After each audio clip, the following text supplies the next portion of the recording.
Kristo bavandimwe, Kristo Yesu akuzwe. Bifurije kugira umunsi mwiza.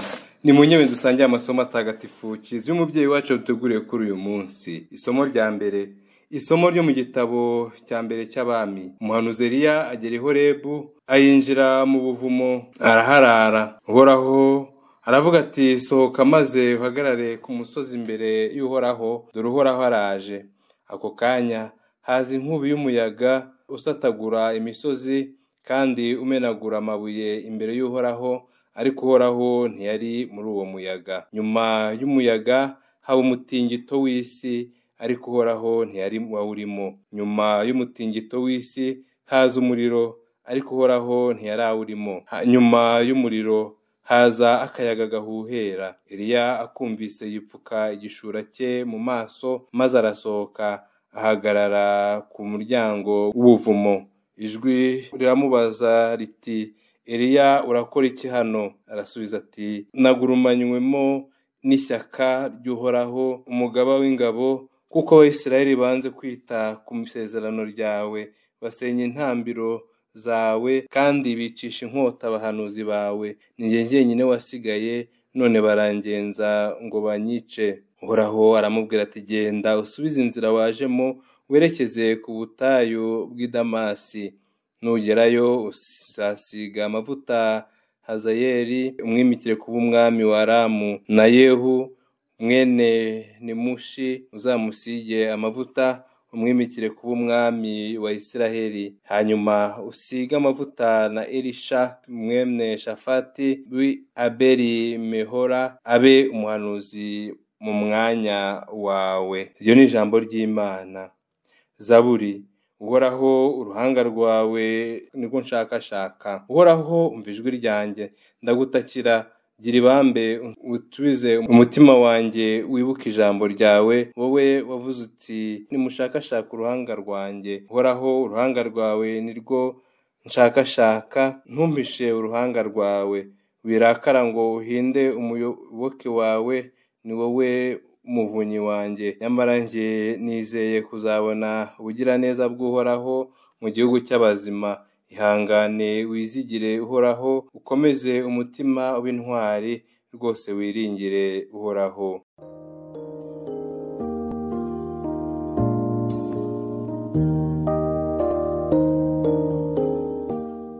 Nyagasani Yezu nabane namwe. Amagambo yo mu Ivanjili ntagatifu uko yanditswe na Matayo. Muri icyo gihe abigishwa bari bateraniye iruhande rwa Yezu ku musozi, maze arababwira ati, mwumvise ko byavuzwe ngo ntuzasambane. Njyeweho mbabwiye ko ureba umugore akamwifuza mu mutima we aba yamusambanyije. Ijisho ryawe n'iry'iburyo nirikubera impamvu yo gukora icyaha, rinogore urijugunye kure yawe. Ikigufitiye akamaro ni ukubura rumwe mu ngingo zawe, aho kubona umubiri wawe wose utawe mu nyenga. Niba ikiganza cy'iburyo kigutera gukora icyaha, gice ukijugunye kure yawe. Ikiruta ni uko wabura rumwe mu ngingo zawe, aho kubona umubiri wawe wose ugiye mu nyenga y'umuriro. Kandi byaravuzwe ngo usenze umugore agomba kumuha urwandiko rwo kumusenda. Naho njye mbabwiye ko umuntu wese usenda umugore we, usibye iyo babanaga bitemewe, aba amuteye gusambana. Nucyura umugore wasenzwe abasambanye. Iyo ni Ivanjili ntagatifu.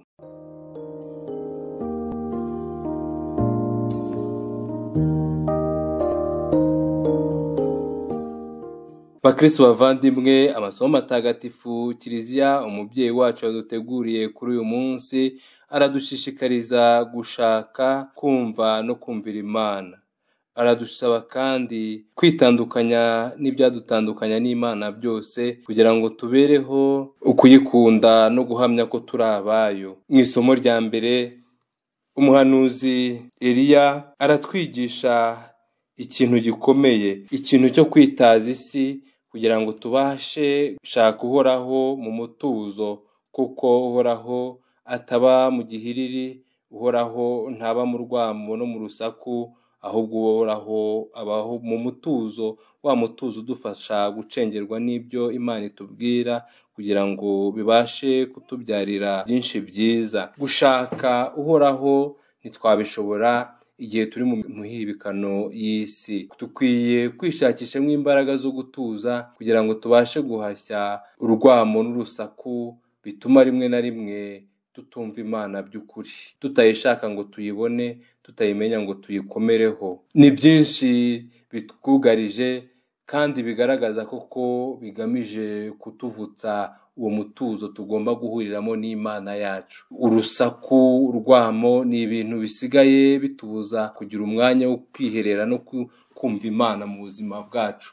Ni byinshi bidukikije rero, hari urusaku rw'indege mu kirere, hari urusaku rw'imodoka, urusaku rw'amamashini n'ibindi byinshi bitubuza kugira uwo mutuzo muri twe kugira ngo twakire neza icyo Imana idushakaho kandi tuyumvire. Hari noneho n'urusaku rwo mu mutima. Urusaku rwo hanze dushobora kururwanya, dushobora no kurutsinda, ariko urusaku rwo mu mutima rimwe na rimwe usanga tutabasha kururwanya. Nubwo urusaku rwo hanze rushobora kugira ingaruka ku mutuzo wacu w'umutima, urusaku rwo mu mutima nirwo ruduhungabanya cyane, kuko narwo ruba rwaturutse hanze, mu byo tubona, mu byo twumva, mu byo tuvuga, bituma duhora iteka twibuzemo uwo mutuzo. Hari televiziyo tureba, hari telefoni iduhuza, hari amakuru twumva, bigatuma imitima yacu ihora isabayangwa, bigatuma imitima yacu ihora igendera kure y'Imana, kuko byinshi bitubuza kugira umutuzo w'ukuri, wa wundi utuma twunga ubumwe n'Imana tugasabana nayo. Ese ni iki gituma ntabasha kugira umwanya wo kwiherera ngo numve icyo Imana imbwira? Bishobora kuba ari ibikomere by'amateka yanjye, nkaba numva ko ndashobora gutuza, nkaba numva ko iyo ntuje ari ikibazo, ariko nta handi dushaka gukura Imana usibye mu mutuzo nyawo, wa mutuzo Imana itwibwiriramo, wa mutuzo Imana itwiyereka maze ikaduha n'ubutumwa tugeza ku bandi. Kumvira Imana, iyo dushakashaka Imana rero tuba tugamije kuyumva no kuyumvira. Nk'uko umuhanuzi Eliya yagiye akitaza isi, akitaza ibimuhuza, akajya mu buvumo, natwe dukwiye kugira ubuvumo bwacu. Dukwiye kugira hahandi tujya tukiherera, tukumva ijambo ry'Imana, tukumva Imana itubwira, tukumva Imana idukomeza, tukumva Imana idutera imbaraga, tukabasha kuyiringira tukayikomeraho. Ese ni he hama umutuzo? Ese nshakisha umutuzo? Mu mutuzo rero niho Imana itwibwira kandi ikatwiyereka. Iyo tumaze kubona umutuzo rero, Imana iradutuma nk'uko ituma Eliya. Eliya aragaragaza imbogamizi afite, ubwoba afite, inkeke afite, ariko Imana ikamutuma. Eliya arumvira, akora ibyo Imana imusaba. Natwe rero ntabwo bihagije kumva ijambo ry'Imana gusa, tugomba no kuryumvira, tukabasha gukora icyo Imana yifuza, tukabasha kugendera mu nzira zayo. Yezu Kristo aradusaba kwitandukanya n'ibyadutandukanya n'Imana. Icyadutandukanya n'Imana ni icyaha.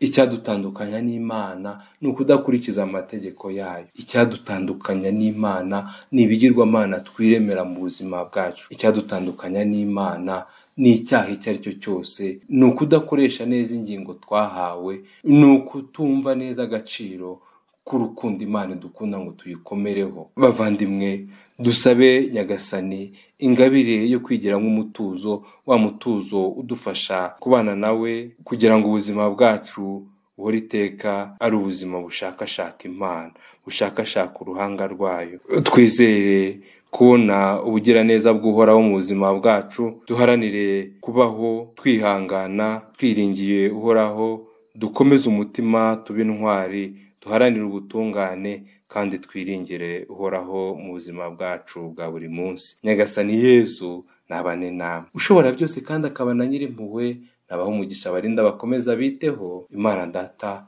na Mwana na Roho Mutagatifu. Amina.